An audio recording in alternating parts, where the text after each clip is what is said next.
Hi, I'm Drew. And I'm Sam. And welcome to Drewling Samantics.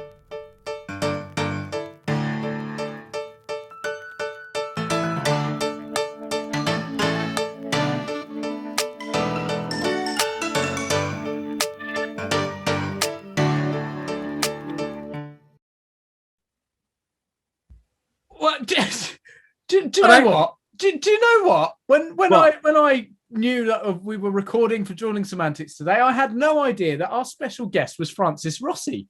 Is that what? You got a status quo leather vest on or something? No, it's nothing so exciting. It's just a little waistcoat I threw on. But yes, I swear, I can see myself and I go, yeah, actually, you're right. Yeah. Honestly, mate, if you turn to the side now and you've got a ponytail, I wouldn't be surprised. Mate, if I could turn to the side with a ponytail, that'd be wishful thinking. And there's nothing there. Yeah, no. Oh, dear, oh dear. Anyway, hello, buddy. How are you? I'm very well, thank you. I'm very well. Have you got the, I'm there. Don't you worry. Here we go. Oh, do you? We're no, we're all right. We're all right. We're not overflowing. All right, good. So, cheers. Cheers. Have you had a good week? Yeah, it's been all right. Do you know what? I'll be honest. It's been quite quiet. I mean, obviously, been preparing for today's episode. Yeah. But on a work point of view, it's been much more of sort of an admin, not admin-y side, but more. I've done lots of editing, so not so much the going out or being sort of creative in that sense. It's been much more stuff's already there, and I've been dealing with. I mean, I did actually. I did do another of my sort of murder mystery escape room Zoom things this week. But other than that, it's been mostly sort of computer-based working. What about you? I mean, even less exciting than that. I've been doing my accounts. Oh, yeah, less exciting in many ways, I imagine. Oh, far less exciting. No, I do have the laptop running at the side of me, so I've been watching. I mean, I have stuff on Netflix, in one corner to sort of, try and take away the utter boredom of having to do receipts. And although, given the last year, it's not taken me too long because there's nothing to account for. No, I have to say, I'm one of these weird people that come April the 5th or 6th or whatever a day it is that we turn over, right, straight on, get them done, then I don't have to worry about it. So, but yeah, it didn't take as long as it might usually. No, I normally do mine later. My end of year is later in the year. But this year I've gone, do you know what? There's no point in waiting. So I got it done and out of the way. That's. Oh, I have ordered a new pair of trousers. I had some costume for. Do you know what? So 1 week we have you going, I need some new trainers, and today's exciting revelation is that you've bought some new trousers. Oh, it's not for me. It's for. I bought some new trousers for Manuel. Oh God! I wonder where you were going with that. It's not even trousers for me. I bought some trousers for a relative. Random person. Yeah. No. I just sort of. You thought take stock, and I thought, okay, I did need some new, and a couple of gigs are coming in for when all the restrictions are lifted. And I suddenly thought the other day, I thought I better look and see if I haven't looked at my costume for over a year, haven't needed to. And I thought, oh yeah, I need a new pair of trousers because of a certain incident in a certain hotel last year. Oh, so, yeah. Oh really? Do you want to? Well, yeah. To that, or I'm going to have to now, aren't I? Really? You can't start like I thought you were going to say it's because you've got an unwelcome guest weight gain or something. So you needed new trousers because Manuel is larger than he used to be. But no, I have not got an unwelcome guest down my trousers. No, I've got to repair. Some might disagree, but anyway, you were going to tell us about something that happened with your previous trousers. Doing a gig, and there was a serving hatch into a kitchen, and there was a table in front of the serving hatch, and my partner plays Mr. Faulty said, "Hey, Drew, what I can do is I could slide you along the table, and you could disappear through the serving hatch into the kitchen." Oh my! So we cleared this already. Genius. Go on. Yeah, I know. Well, we tried it a couple of times and we cleared it with the chef, and he said, "Yeah, nothing happens. There's nothing in that side of the kitchen, you know." So the idea was that he would go on, back into the kitchen, Manuel, and slide me along the table. I'd slide along through the hatch, and then just drop into the kitchen. Or actually, I put a table the other side, so it was, just kept going. We tried it a couple of times. It worked perfectly. And I said to the staff, "You all okay with that? You won't put," I said, "If you put anything on the table, I'll make sure I lift it off, obviously, before, And they went, no, we're absolutely fine." So this was about 4:00 in the afternoon. And we set our gear up, we set the sound up and everything ready for the gig. Went off and had our complimentary sandwiches, cup of tea, and came back for the evening show. And it was just a Fawlty Towers night. Some nights they're birthday parties, or as you well know, Yes. This was a general Fawlty Towers night at the hotel. And we kicked off 7:00, did the meet and greet. Guests are in there, and we decided that before the main course, Basil would throw me through the serving hatch. Go and get the main course, Manuel. Go and see what's going on in the kitchen. He did this, and everything's like, and slid me across the table, slid down the table beautifully, and hit the serving hatch doors that had been bolted from the other side because there had been a change of waiting staff. Oh no! Yeah, and so I hit the doors, and the whole staff had changed for the evening shift. They'd seen they were open, they weren't using them for the evening, so why not just put the bolts across, which they did. And I hit this thing quite hard. And in my effort to get myself off the table and try and keep some comedy going, and as I was building up to my headache, but as I got off, and I caught my trousers, the back of my trousers on the table, and ripped my trousers. So A, I hit the serving hatch, and B, I had to spend the rest of the evening with a hole in my trousers, which was funny. Hence my purchase of a new pair of dress trousers for the character of Manuel. There we go. It all connects together in the same way that the reference to a stunt gone wrong is a good link, and I'm sure you did that deliberately. You're stealing my thunder on the segue. Did have the story in mind, yes. But yes, we have, and actually, I've just seen he's just about to join us now. We have a wonderful guest today. Here he comes. Let's see him now. Hello, Mr. Johnston. How are you? How's it going, guys? You good? We're good. Lovely to meet you, mate. Lovely to meet you. Great to meet you, mate. Yeah. So hello, Drew, Mark, Drew, yeah. And nice to meet you. And good to see you again, Sam. Indeed, mate. Indeed, it's been too long. But before we go any further, people who are watching on YouTube will be very aware, but our listeners at home on the podcast won't necessarily. You've got a guest stood behind you. Do you want to introduce us to your friend? Oh, that's Uncle Bob. Uncle Bob, of course. Yeah, everyone knows Uncle Bob. Better known to most as, and I'm either going to impress you or you're going to tell me off. The T101, is that? It's T800. It's T800, mate. Oh, almost. So for anyone not watching, Mark's got basically a replica Terminator stood behind him. We're just film geeks at the end of the day. That's why we love working in the industry. We just collect bits, and that's just a small proportion of what we got. It's just crazy. We just mad on it. We'll have to do another episode one day where we come and just see all the props and stuff. We'll do it from a completely different side. But for today, yes, hello, welcome, Mr. Mark Johnston, creator, leader, founder of Movieworks International Stunt Team. Thank you for being on the show. Thank you for joining us. Thank you for coming to speak. Thanks for inviting me.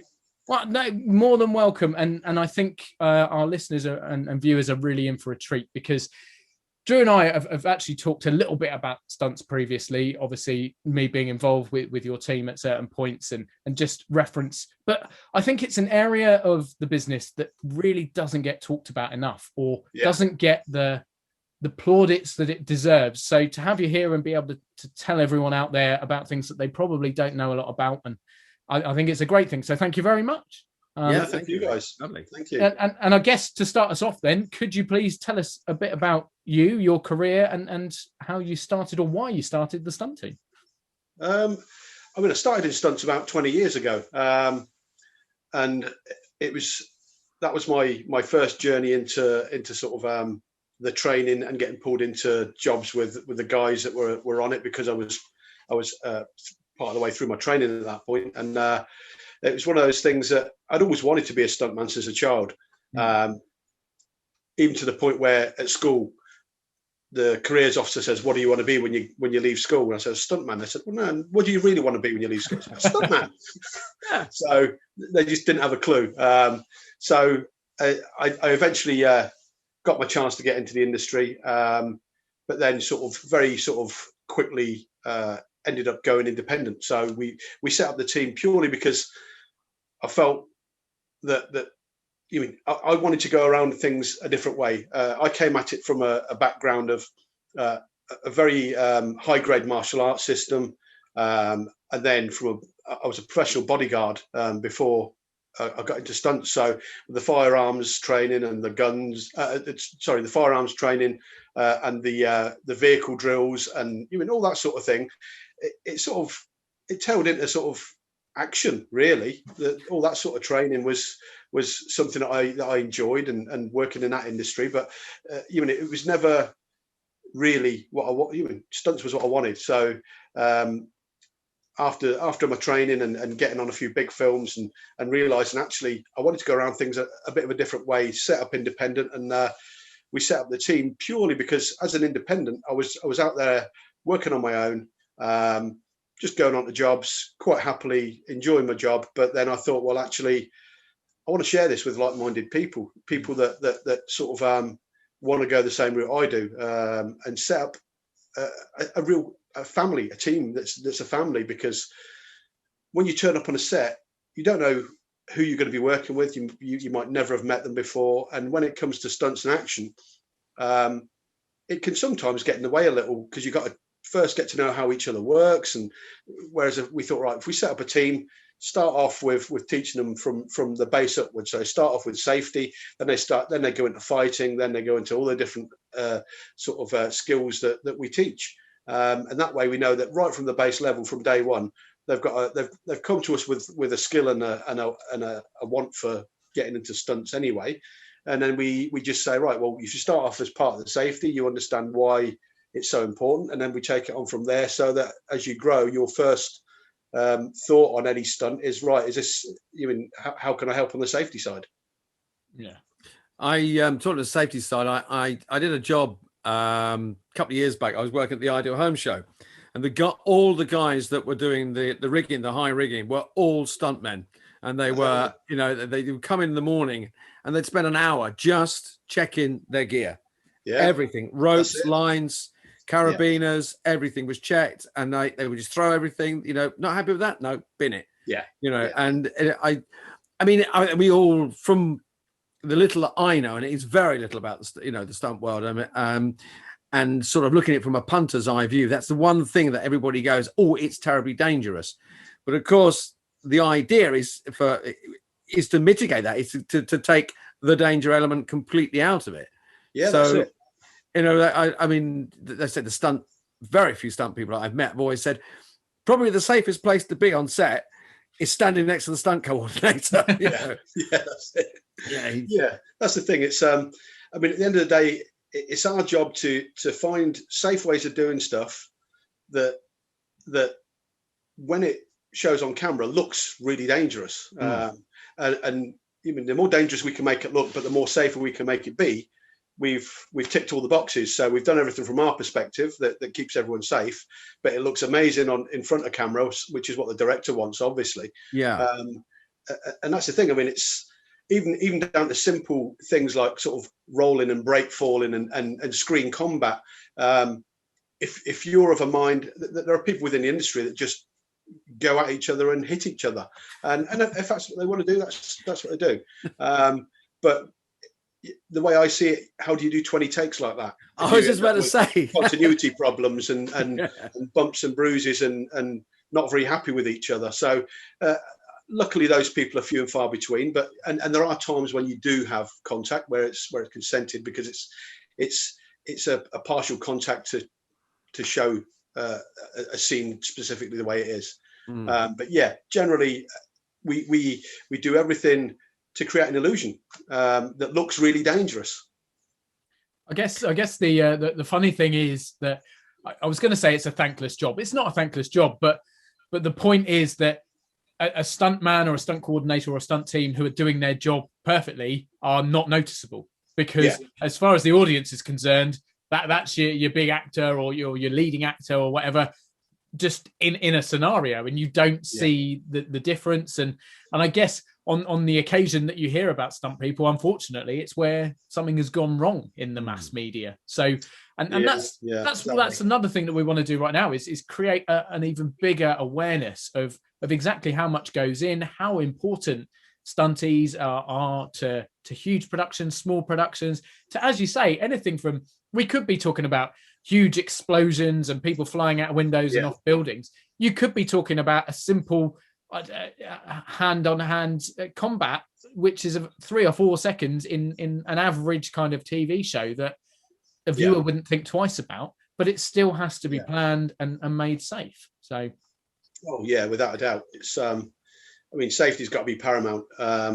And like you say, I mean, there has been a lot of high-profile accidents that have actually seen the light of day, and that's definitely changing. The fact they're seeing the light of day, people that have come forward, absolutely amazing. They've shone a light on something that I mean, so many times in the past may have been covered up or minimised, purely because people back years ago, and probably to a certain extent now, were succumbing to pressure from directors or you mean someone high up saying, right, I want this stunt and I want it done this way, and even though they know they're pushing the envelope of danger, they don't want to lose their job. So there's been a lot of people put under pressure, and also things change without telling them. One of the huge profile accident recently, they literally had moved the camera car closer without telling the stunt performer. So they were expecting one time in, and you mean there were so many things changed on that day that wasn't really consulted on, that it was just became a catalogue of disasters. Wow. And this is when people's lives are in huge danger. So that's because of these people coming forward. It's shone a light. So there's going to be more and more stunt coordinators willing to stand up and go, no, actually, we can't do it that way because it hasn't been rehearsed, it hasn't been prepared, we haven't signed off on it being safe. So it's good that these people have been able to come forward.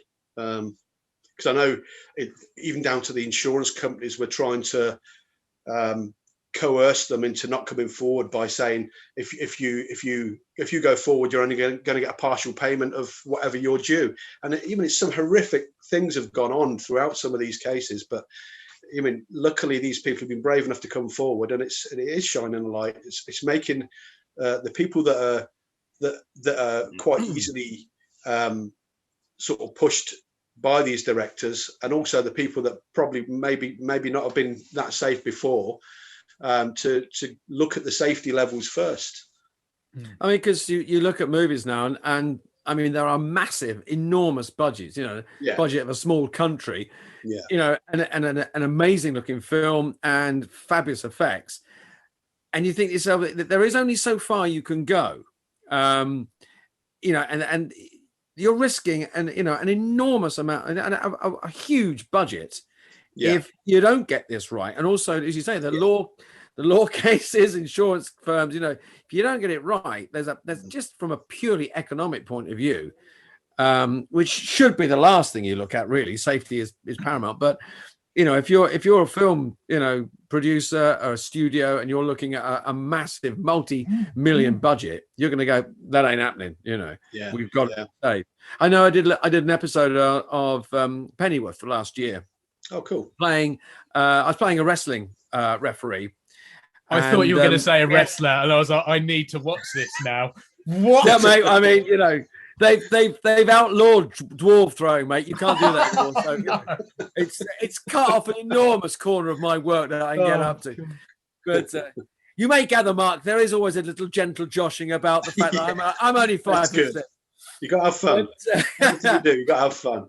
You got to have fun. But yeah, I mean, I went in as the rest. You know, the two girls, two female wrestlers, fantastic. They had worked a routine, and then with the fight arranger and the stunt coordinator, we slotted me in. Yeah. And there was, you know, they were going, are you okay with this? You know, with working this way, Drew? And I went, I'm absolutely fine. Trust me, there is no way I'm going.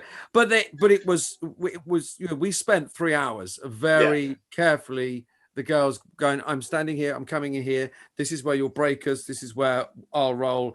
You know, and I mean, I'm, you know, I've done a little bit of stage combat and, you know, but also there's that thing of, you tell me where I'm going to be and you know, show me, I'm fine. And I was, by the end of a couple of hours, I was really enjoying it and saying, well, can I do that? And they're going, if you feel happy doing that, yes, show us what you're going to do. Okay, put your hand there, put your foot there, do that. And, you know, I don't know how, you know, I mean, how brief that scene is. Yeah. But there was a lot of work went into the safety. And I you know, by the end of 3 hours, I was exhausted. But I said, like, can we shoot it now? This is brilliant, you know. And they were really happy. But they said, you know, because of, and also because of COVID and they'd lost an enormous amount of shoot time. Yeah. But they said, there's no way we are not going to take the time over this, because we've got 4 people in the ring. You got there was another character came in the ring as well, you know, one of the corner men. So we've got 2 wrestlers, a referee, and a corner man. At some point, this could get very dangerous. That's not going to happen. Yeah. You know, that's the thing. It's all in the preparation. I mean, the more preparation you can give it, and it's also a case of when you are working with people that aren't necessarily stunt trained or fight trained, and they're within the action. You've got to inspire confidence in people and show them how safe it is. Because if someone's worried, if there's an actor worried on set, even if they're not actually part of the action, but they're just around it, in my eyes, how are they supposed to act? If they're not comfortable, if they're not relaxed and they can't get in the zone, you've got to be able to inspire that confidence by planning, preparation, showing them what you're going to do and showing them the safety that's involved. And it lets people relax into it. You've got a you know a team that, you know, are you I mean, I was going to ask, what is do you have a particular speciality, and do you have guys in the team that are that they all have particular specialities and strength? It's like I was saying earlier, we start them off, no matter what they come to us skills wise. They might come to us with the martial arts and driving or a couple of things that they've got as a good start off. But the first thing we say is, right, you're going to come in, you're going to learn to be part of the team. You're going to be, I mean, we're going to see if you gel with us, we gel with you. Then we're going to put the safety side to you and teach you all about that. And then we're going to look at the combat side. Then so we sort of ramp it up like that. But yeah, we have people with an amazingly sort of diverse set of skills between everyone. And this is the thing, not everyone can do everything. No. Personally, I enjoy fights because of my martial arts background. I'm a real petrol head, so car stunts I absolutely adore, and I really enjoy wire work and fire. So that's the 4 things for me that really do it. And we've got guys that do everything from martial arts, high falls. We teach everything, but even everyone's a little bit more happy at some things than others. For instance, I mean, sort of like a high fall situation.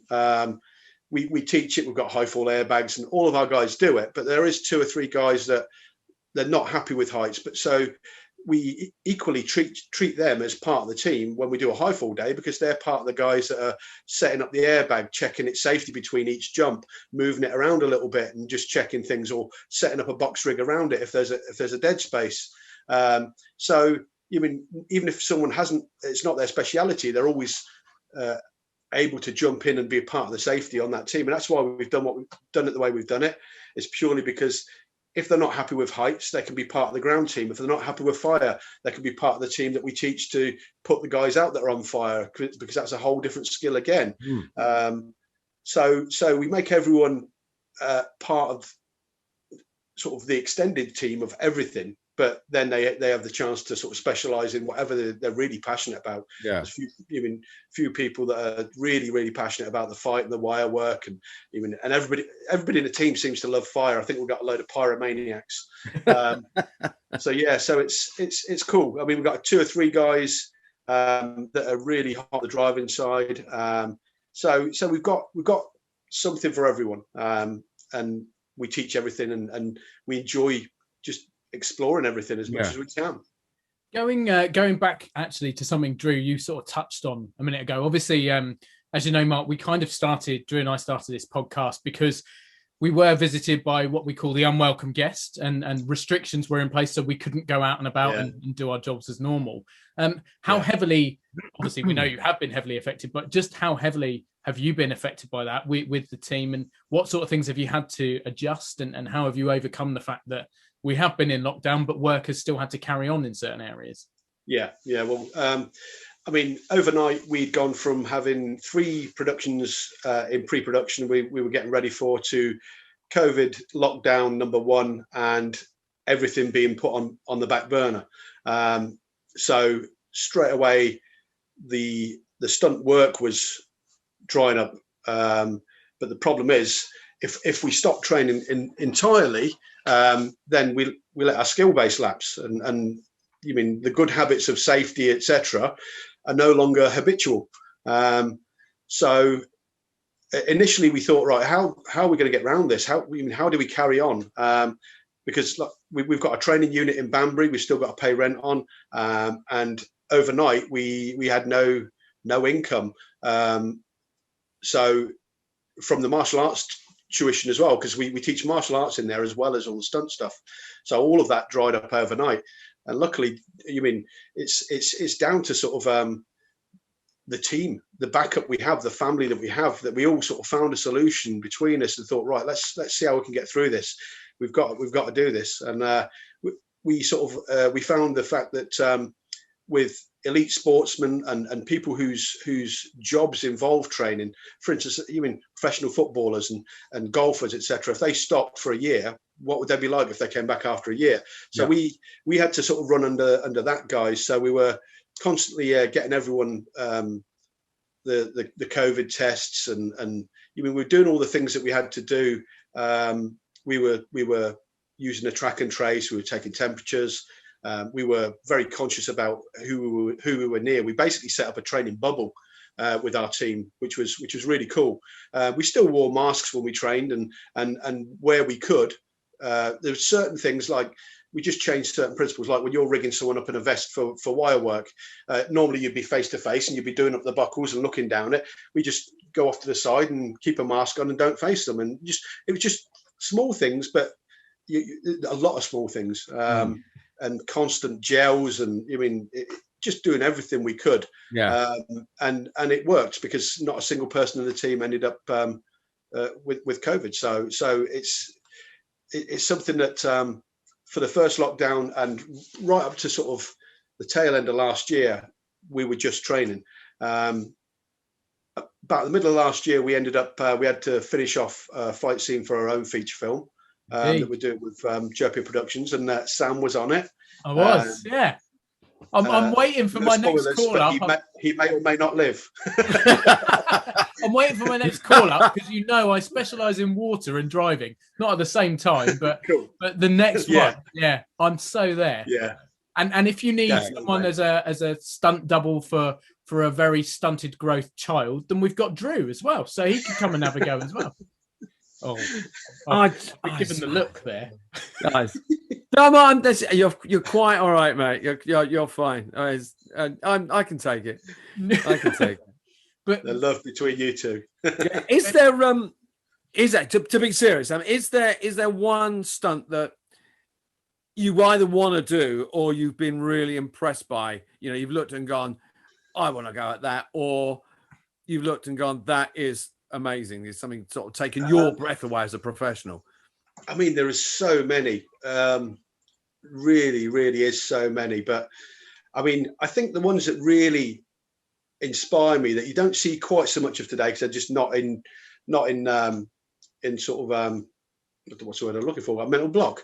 There's not trendy. One of the things that inspired me to get into stunts was I used to love things like Fall Guy and anything with Burt Reynolds, Smoking the Bandit, Hooper especially, and some of the car stunts and jumps and stuff and crashes they did in them.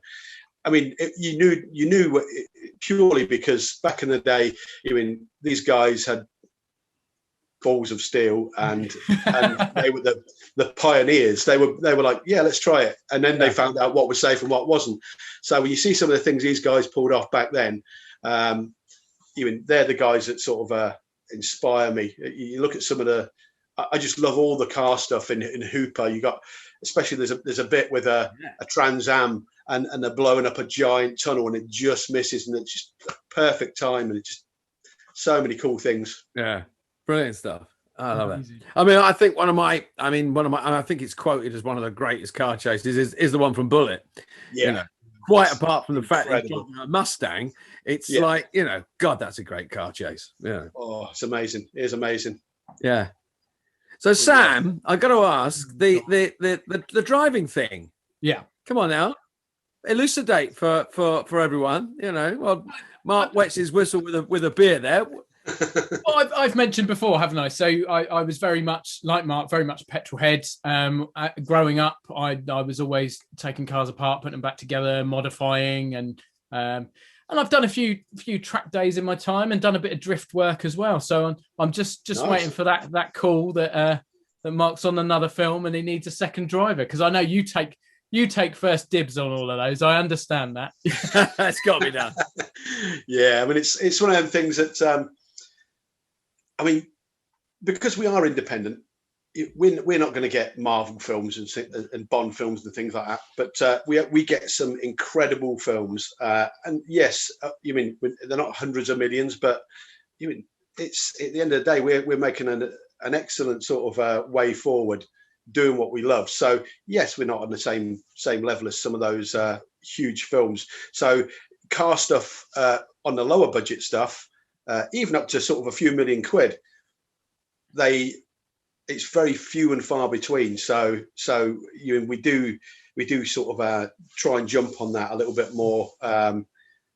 It's purely because even out of some of the people that are out there, I've got a couple of friends that are super skilled at all sorts of trick driving, and they just keep getting blocked whenever they go for films because.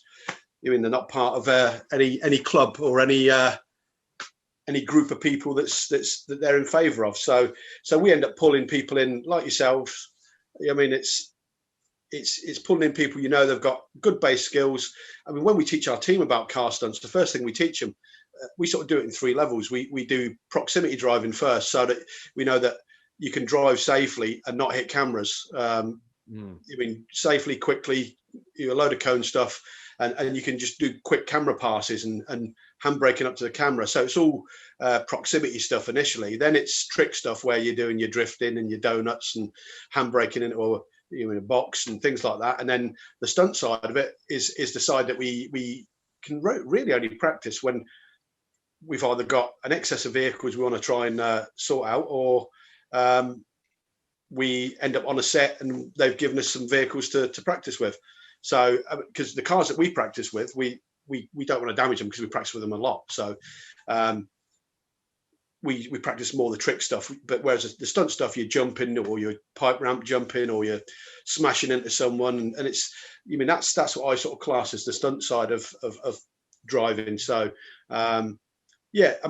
we've got a lot of guys that we put in as proximity drivers or as trick drivers, but quite a few of them will go, you know what, I don't really want to jump a car through the air and land it on its roof. And who can blame them? Because it's, at the end of the day, no matter what safety you put in, every time I've done it, you're in a 2-ton washing machine.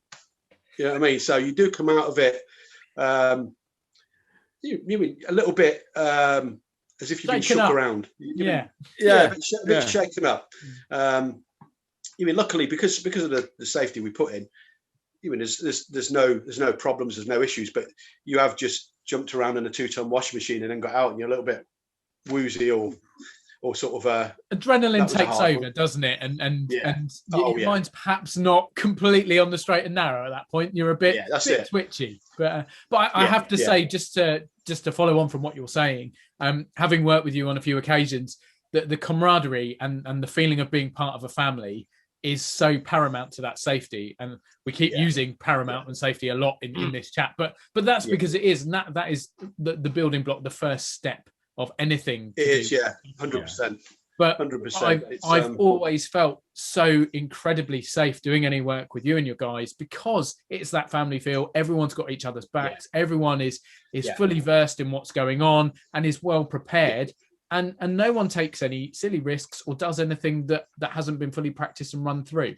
So as said previously, as much as the final outcome looks dangerous and looks really impressive, actually the process itself couldn't be safer and couldn't be more planned and segmented to make sure that it is absolutely straightforward. Definitely. No, thanks for saying that. It's something I've strived for.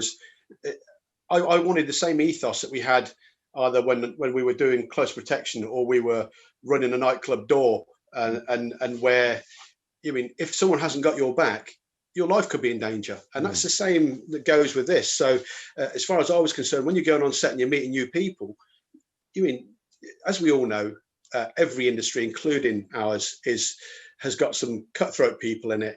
It's got a lot of wonderful people, but you don't know what you're going to get on the day. If you've got a cutthroat person who hasn't got your back, then I mean, it's not going to be a great day. You're not going to feel safe. You're not going to feel that you can perform well. So we thought, right, well, if we build more than a team, it's like you say, it is like a family. I mean, I'm so proud of what we have, because the people that we have around us are just amazing, wonderful people that have everyone's backs. It doesn't matter whether I'm doing a stunt or whether one of the other guys is doing a stunt. Every single person, they're not sitting there going, I wanted to do that stunt, I'm not going to help on this. There's no spitting of dummies. They will muck in and they'll go, right, I just want to be part of this. I'm so proud to be here, and I'm so proud of them, because they just knock it out of the park every time. And because we train so hard and we train so regular, my sort of peeve is with other sort of systems, you see people who do like one screen or stage combat course, and then they all automatically think they're super qualified to do everything. And then you'll see people that they'll do their 6 skills for the register, and they'll be super skilled at all these things, but then they've then got to be taught the different ways of how those things then apply to stunts, whereas we hit it purely from a stunt perspective. We thought, right, well, if we know what we've got every time from our team, we know we've got the safety first and foremost, we know we've got the family atmosphere, the fact that everyone's got each other's backs. It's that ethos that we had within the security industry when you're in a precarious situation and it's all about to hit the fan, and right, even these guys have got to have each other's backs. We've all got to be keeping each other safe. So that was sort of the way I thought, right, actually we could run a team like this. So we did. We set it up. Some people have come, some people have gone. We'll work and train with anyone, but the people that make the team are the people that, if you train 2 or 3 times a month, your skills are consistent. They're drilled and they're consistent. So when we do go on set, it's very easy to know that everyone's up to speed. You go, right, you do this, you do that, I'm going to do this, we're going to jump on this, and then if we do that, this is what happens. So we end up busting things out really quickly. Well, as you saw with that fight scene, that last fight scene, I mean, it's that we did for Bloody the Assassin. It was just, we get on and everyone is singing the same off the same sheet, and you go, wow, this couldn't happen any other way. If I didn't have those people. Sorry, Mike. That must be for if you're a producer director and you're putting something together. You go, that's got to be so easy for them to go, we'll drop a team in. We don't have to worry about it's like we know these guys can handle it. We know what they can do. Bang, all the shorthand is done. All that that's got to be from just from a movie making point of view. Such a bloody good idea, isn't it? It is, because I mean, right from start to finish. I mean, we get the call, or the email, and then we get the script. We do a full script breakdown of the action that they want us to deal with, and then we'll do a full risk assessment. And I mean, that, again, all that stems back to all my risk assessment and sort of writing up all that side of things of safety from the security industry. Yeah. When it was principal profiling and things like that with the bodyguarding, and you're basically digging into, route recceing and set recceing, and then finding out what they want, where and why, and building up a profile of what they want really, and then you can do a nice full risk assessment, knowing what you're heading into right before, even before we set foot on set. And then we can go, right, okay, well, we can prep it with our guys. We've got our unit. We get in. We can prep it here if you want us to prep here, or we can prep on set with you guys. And again, it's just everything from the script breakdown to risk assessment, and right onto the getting your first foot on set. All the prep's done. Everyone's sort of ready to go and been prepared, because they've seen the risk assessment, and they've seen, even if they haven't been on the recce's, they've seen the photographs and I've described and drawn maps, and it's just a perfect way of doing things, because you know what you're going to get at the end of the day. Absolutely. Talking of, go on, sorry, Drew. What were you going to say? No. Carry on. I was just going to say, Mark, you mentioned a couple of minutes ago that you will work and train with anyone. Obviously, there are caveats to that. What things you can get involved in depend on your physical ability and things like that. But you absolutely mean it. And actually, we're going to pop in the description of this episode about how to get in contact with you if there are people out there who have always wanted to be involved in a stunt team or wanted to know how it works. We'll put your details in, and all they have to do is get in contact, and you can talk them through what requirements there are, when you train, what they need to do to be involved. So it is genuinely something that is open to everyone within reason. And if people have always wanted to do that, then absolutely encourage them to get in contact and go from there. So anyway, sorry, I cut you off, Drew. Go on. No, I was just gonna I mean, because listening, there's masses of, we need another episode with you, Mark. We need another episode with you. But no, I was just gonna say, all that prep, all that everything. I mean, have you, is there? Do you have? And we always try to wind up with an anecdote or I'm not say a funny story, but you must have one story that sticks in the back of your mind that goes, wow. Yeah. Well, yeah. There is a funny story. You said funny. No, it's we used to do quite a lot of adverts for Sony and Movies for Men and things like that. Via a friend of ours who was a director, and we were doing one for the Crime Channel, and it was basically I had to run in, and a woman shoots me, and I go flying through a glass window. Now, in movies, sometimes they'll use the fake glass. When it breaks, it looks like it's fake glass, and also filming through it can create problems depending on how well it's been cast, because if it's cast like the old sugar glass was very, very sort of wavy, but the modern polymers are a lot better, but there's still it doesn't quite look like glass if you want to film through it and actually see the action as it happens. So they wanted to film it through the glass, so it had to be real glass, in which case it has to be toughened glass, because if you use normal glass, obviously it will break into big shards and it's really dangerous. Whereas safety toughened glass will break into little cubes. So that's what we use, but it's safety glass for a reason. You can run at it and it's going nowhere. So what we have to do is we have to put, we get the VFX guy, we brought a good friend of ours in to put the little detonators on the corners of the glass, the basic little squibs with it that shoot a nail into the glass and pre-fracture it as you're going through it.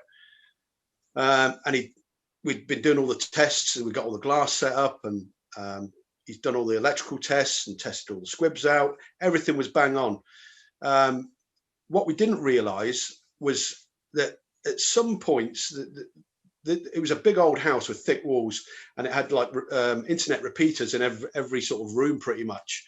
And we didn't realize that even at some points they affect other bits. They weren't affecting anything up until that point. But as soon as we went for the first take, I've run into the room, got shot by this woman, thrown myself at this pane of glass.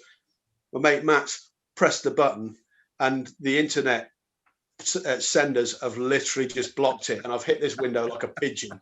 It's just gone boom, bounced off this glass, and I was sort of looking back thinking, wow. But yeah, second one was a dream. He'd done that wired because had to take the wireless element out of it because we knew it was being interfered with. But yeah, second one went like a dream. But yeah, it was literally like I felt like one of those pigeons, just like that. Is there footage of that somewhere? Have you got a copy of it? Probably is somewhere. I did try and get it. I'm gonna have to try and get it because it was funny. Amazing. And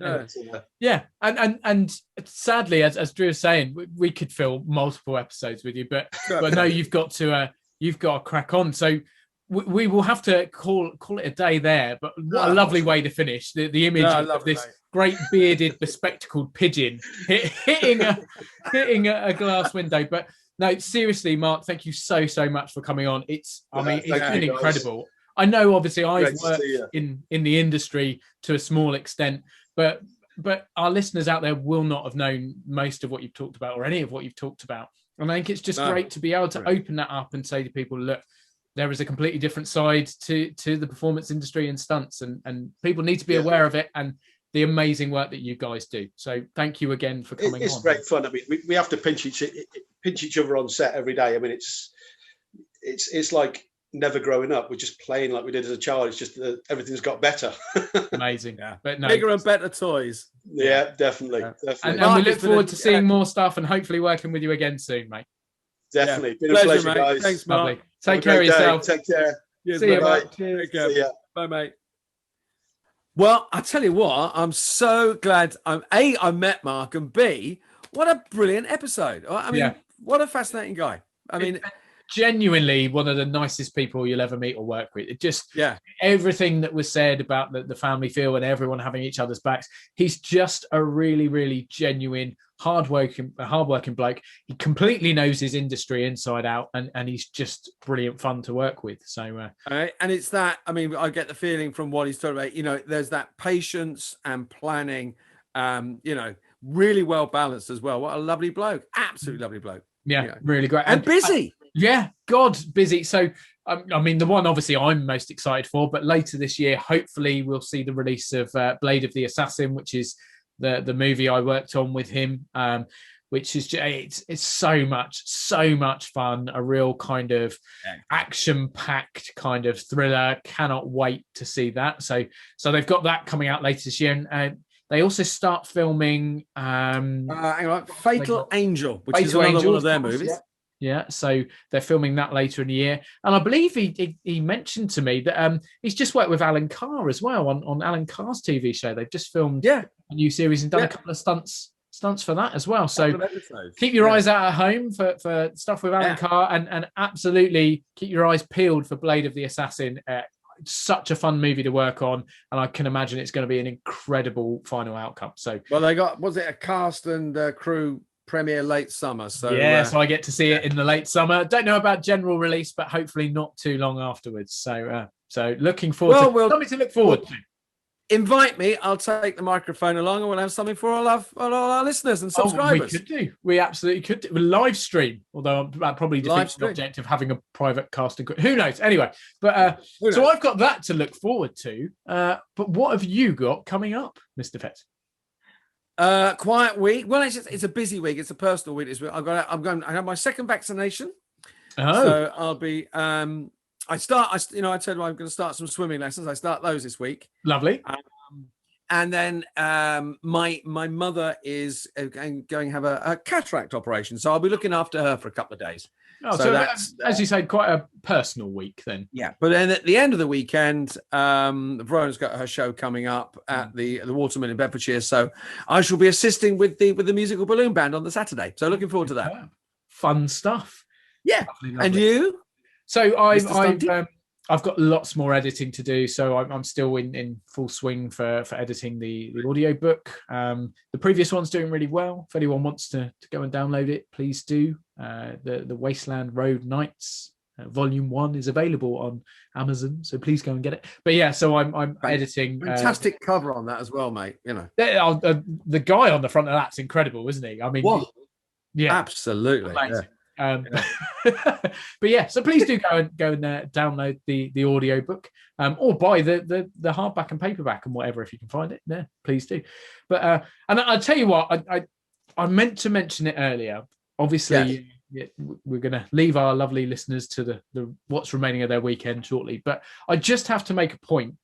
I never imagined that someone would be able to go one further than your sofa of dreams.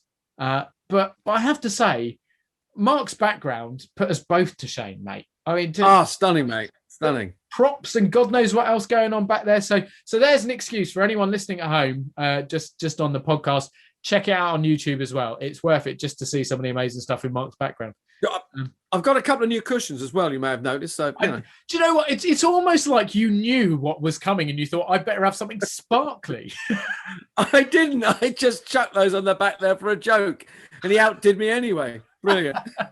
But anyway, mate, as always, absolute pleasure speaking to you. I can't believe where are we today? Episode 12. Where is the time gone? It's been amazing. We had such an incredible few weeks doing this, and I'm so excited for the future. We've got some more incredible guests coming up and lots of other exciting things to look forward to. So Sam, in that wonderful voiceover announcer voice of yours, tell everybody what they got to do. Tell them what they got to do. Well, of course, ladies and gentlemen, please do download the podcast and subscribe if you haven't already. But also check us out on all the social media. We've got Facebook, we've got Twitter, we've got Instagram. And of course, we're on YouTube. If you're already watching us, hello. If you're not watching us, you're just listening, why not have a watch as well? And you can see exactly what it looks like if you watch a podcast hosted by Francis Rossi and him from Speed.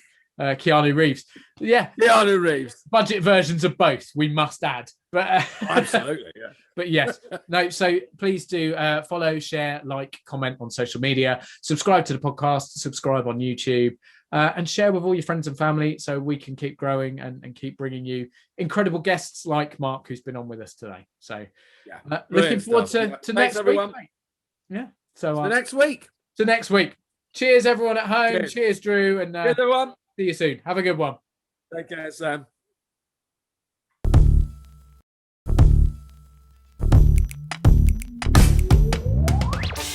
Thanks again for tuning in. We hope you've enjoyed listening to this episode of Drewling Samantics. If you have, then please consider subscribing and you'll get notified every time a new episode is released. The podcast is available on all good platforms or directly through our RSS feed. Just check the podcast details. You can also find us on all popular social media, and you can even watch us on YouTube, although why you'd want to look at Drew's face is a mystery to me. Again, all our social media links and handles are in the podcast details. We love welcoming new followers and subscribers, so please share with your family and friends, and we'll be eternally grateful. Stay safe, and we'll see you next time.